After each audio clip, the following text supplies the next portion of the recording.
আজ শুক্রবার। এই 10টি ছোট ছোট দুরুদের আমলই হতে পারে আখিরাতে আপনার নাজাতের উসিলা। মুসলমানদের জীবনে দুরুদ শরীফের স্থান অপরিসীম। নবীজির প্রতি ভালোবাসা প্রকাশের অন্যতম উপায় এটি। আসুন জেনে নেই 10টি সুপরিচিত দুরুদ ও তাদের ফজিলাত। দুরুদে ইব্রাহিম সবচেয়ে পূর্ণাঙ্গ দুরুদ, নামাজে পড়া হয়। সহি বুখারী, সহি মুসলিম। সংক্ষিপ্ত দুরুদ, যে কোনো সময় সহজে পড়া যায়। তিরমিজি 314।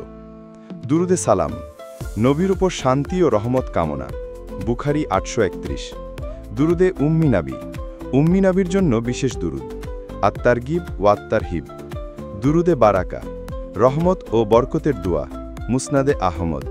দুরুদে আবরার, নবী ও সব মুসলিমের জন্য রহমতের দুরুদ।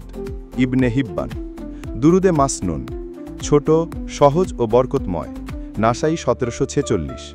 দুরুদে কামিল, অন্তরের শান্তি ও শারীরিক সুস্থতার দুরুদ। দালাইলুল খায়রাত।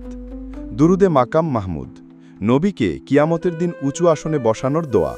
আহমাদ মাজমাউজ জাবায়েদ। দুরুদে আনোয়ার, নূর, রহস্য আর সহজতার চাবির দুরুদ। দালাইলুল খায়রাত। ছোট দুরুদ যে কোনো সময় পড়া যায়, আর দীর্ঘ দুরুদ নামাজ ও ইবাদতে বেশি পড়া উত্তম। এই দুরুদগুলো পাওয়া যাবে সহি হাদিস গ্রন্থ, মুসনাদে আহমদ ও দালাইলুল খায়রাতের মতো নির্ভরযোগ্য কিতাবে।